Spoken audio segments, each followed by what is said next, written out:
ఛాయ్ hotel కాడ కూర్చుంటే అక్కడ ఒక పెద్ద మనిషి కలిసిండు. లక్ష్మయ్య అని ఒక రైతు. ఉత్తగానే మాట్లాడుకుంటూ కూర్చున్నాం కొద్దిసేపు. ఇప్పుడు మన రాములన్న మాట్లాడినట్టే ఆయన కూడా అన్ని కుల్లం కుల్లా చెప్పిండు. ఏం లక్ష్మయ్య మొదట ఓటు ఎక్కడేసినావు అన్న అని అడిగిన నేను. నిజం చెప్పమంటావా అన్నాడు. నిజమే చెప్పు అన్నా. ఆడ ఓడిపోయినాం మనం వికారాబాద్లో. నాకు ముందే అనుమానం ఉండే. నేను కాంగ్రెస్కే ఓటేసిన అన్నాడు. మరి ఏమైంది, కాంగ్రెస్ ఓటేసినావు కదా, ఏమైంది, ఎందుకు వేసినావు అని అడిగిన. ఎందుకు వేసినావు ఏమున్నది, 15,000 ఇస్తా అన్నాడు, కౌలు రైతులకు సాయం చేస్తా అన్నాడు. కేసీఆర్ 10,000 అంటే నేను 15,000 అన్నాడు. నాకు అన్నిటికన్నా బాగా నచ్చింది ఏంటంటే 2 లక్షల రుణం మాఫీ చేస్తా అన్నాడు, తెచ్చుకోమన్నాడు. ఇవన్నీ నమ్మి ఓటేసిన అన్నాడు. మా ఇంట్లో ముసలిదానికి కూడా 4,000 ఇస్తా అన్నాడు. ఇవన్నీ ఇన్నాక నిజమేనేమో అనుకోని మీకు 2 సార్లు ఇచ్చిన కదా ఓటు, వికారాబాద్ 2 సార్లు మీకే ఇచ్చిన, ఈ ఒక్క తాప వేరే వాళ్ళకైతే ఏమవుతుందని చెప్పి ఆయనకి వేసిన అన్నాడు. మరి ఏమైంది లక్ష్మణ ఇప్పుడు అన్న.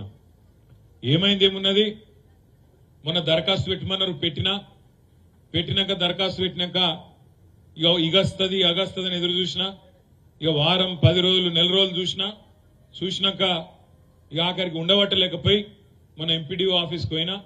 ఎంపీడీఓ ఆఫీస్కి పోయి ఏమైనా దరఖాస్తు లొల్లి పెట్టినా అన్నాడు. మరి ఏమైంది అన్న.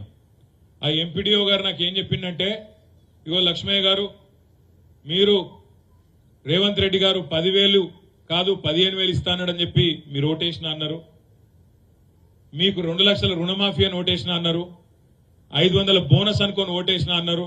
ఇక అవన్నీ అయ్యే వరకు టైం పడుతుంది. కానీ ఇప్పుడు నీకోసం రేవంత్ రెడ్డి గారు బయట ఒక బ్రహ్మాండమైన బర్రెను ఆడ బయట ఆఫీసులు ఉన్నది, నీకోసమే పంపించిండు, తీసుకుపో అని చెప్పిండు అన్నాడు. నేను సంతోషంగా, సరే రుణమాఫీ కాకపోతే ఏంది, మంచిగా నాకు 15,000 రాకపోతే ఏంది, బోనస్ రాకపోతే ఏంది, కనీసం మంచి బర్రెనైతే వచ్చిందని చెప్పి ఆ బర్రెని తీసుకున్నా. బయట రాగానే బర్రె కనబడ్డది, దాన్ని పట్టుకొని తీసుకొని ఇంటికి తీసుకుపోయినా అని చెప్పిండు. ఇంటికి పోయినాక ఏమైందన్నా అన్న. ఇంటికి పోయినాక ఇక సాయంత్రం పోయినా నా భార్యకు చెప్పినా, ఇగో బ్రహ్మాండమైన బర్రె మన కోసం రేవంత్ రెడ్డి పంపిండు, బయట కట్టేసినా, నువ్వు పోయి పాలు విండిపో, బాగా పాలిస్తుందట అని చెప్పి మంచి బకెట్ బందోబస్తు బకెట్ ఇచ్చినా, పాలు విండిపోమని పంపించిన అన్నాడు. మరి ఏమైంది తర్వాత అన్న. నా భార్య పోయింది, మంచి బకెట్ తీసుకొని పోయింది, ఖుషిగా పోయింది. లోపలికి 1 నిమిషంలో వచ్చింది, వచ్చి ఆ బకెట్ తీసుకొని నా నెత్తి మీద కొట్టింది అన్నాడు. ఎందుకు కొట్టింది అన్న.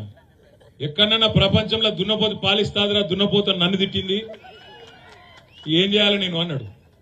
మరి నేను ఇదంతా ఎందుకు చెప్తున్నా మీకంటే, ఆ లక్ష్మయ్య గారు ఆఖరికి ఏం చెప్పిండంటే, మరి ఏమనిపిస్తుంది ఇవాళ అన్న. ఏమనిపించేది ఏమన్నది, పాలిచ్చే బర్రెని ఇంటికి పంపించినాం, దున్నపోతుంది తెచ్చి కట్టేసినాం, ఇక పాలు ఆడికెళ్ళి వస్తాయి, ఏం చేయాలి అన్నాడు. ఇలా రైతులు రాష్ట్రంలో లక్ష్మయ్య గారు ఒక్కరు కాదు, రాష్ట్రంలో ఉన్న ప్రతి రైతు మనసులో ఉన్నది గదే, కొద్దిగా కుడి కొద్దిగా ఎడుమ.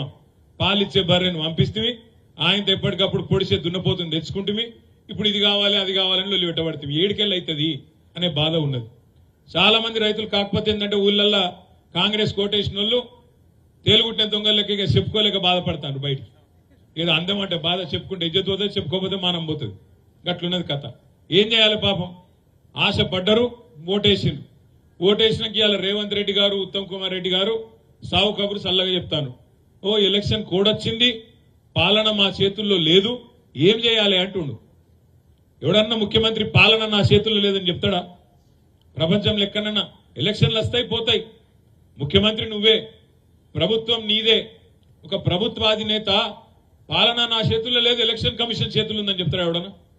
అయినా మాకు తెలియకడుగుతారు, రేవంత్ రెడ్డి గారు నీకు నిజంగా చిత్తశుద్ధి ఉంటే, నీ ప్రభుత్వానికి చిత్తశుద్ధి ఉంటే, మేము డిమాండ్ చేస్తున్నాం. నిన్ననే మా పార్టీ అధ్యక్షులు తెలంగాణ తొలి ముఖ్యమంత్రి కేసీఆర్ గారు డిమాండ్ చేసిండ్రు, మేము కూడా ఇవాళ ప్రతి నియోజకవర్గం నుంచి చేస్తున్నాం. నీ ప్రభుత్వానికి చిత్తశుద్ధి ఉంటే రైతులకు స్పష్టంగా చెప్పు. 500 బోనస్ విషయం అడిగితే అది బోగస్ ముచ్చటనా నిజమా అని ఇవాళ మేము అడిగితే ఎలక్షన్ కోడ్ వచ్చింది అని చెప్పి ఇవాళ కుంటిసాకులు చెప్తున్నావు. ఎలక్షన్ కోడ్ రాకముందే మేము అడిగినాం, నీకు చిత్తశుద్ధి ఉంటే జీవోది అన్నాం, కానీ నువ్వు తప్పించుకునే ప్రయత్నం చేసినావు. ఇవాళ ఇప్పటికైనా నీకు చిత్తశుద్ధి ఉంటే రేవంత్ రెడ్డి గారు, మీరు వెంటనే ఎన్నికల కమిషన్కు ఉత్తరం రాయండి. మేము మీలే కాపం. మీరు ఆనాడు అసెంబ్లీ ఎన్నికలప్పుడు మేము రైతు బంధు ఇస్తుంటే మీరు ఉత్తరం రాసి ఆపిన్రు. అయ్యో ఇప్పుడు వేస్తే కేసీఆర్ కోట్లు పడతాయి, ఇప్పుడు ఇయనియద్దు రైతు బంధు అని చెప్పి నీ పార్టీ ఆ రోజు ఎన్నికల కమిషన్ కి చెప్పి రైతు బంధును అడ్డుకున్నది. మేము నీలాగా తిర్రి పనులు చేయం, మీలాగా పిచ్చి పనులు చేయం. నువ్వు రైతులకు ఇయ్యాలా నిజంగా నీకు చిత్తశుద్ధి ఉంటే నీ ప్రభుత్వానికి ఎన్నికల కమిషన్ కు ఉత్తరం రాయి. ఏమని రాయి? మేము 500 బోనస్ ఇయ్యదలుచుకున్నాం. తెలంగాణలో ఇప్పటికే పంట నష్టం జరిగింది, కొన్ని దగ్గర రాళ్ల వానలు పడ్డాయి, వాటి వల్ల ఇప్పటికే రైతులు అవస్థలు ఉన్నారు. కాబట్టి అవస్థల్లో ఉన్న రైతులను ఆదుకునేందుకు నేను ఇచ్చిన మాట ప్రకారం 500 బోనస్ ఇయ్యదలుచుకున్నా అని చెప్పి ఉత్తరం రాయి. మేము కూడా నీకు అవసరమైతే నీ తరపున ఎన్నికల కమిషన్ కు బరాబర్ ఇయ్యాలి అని ఉత్తరం రాస్తాం.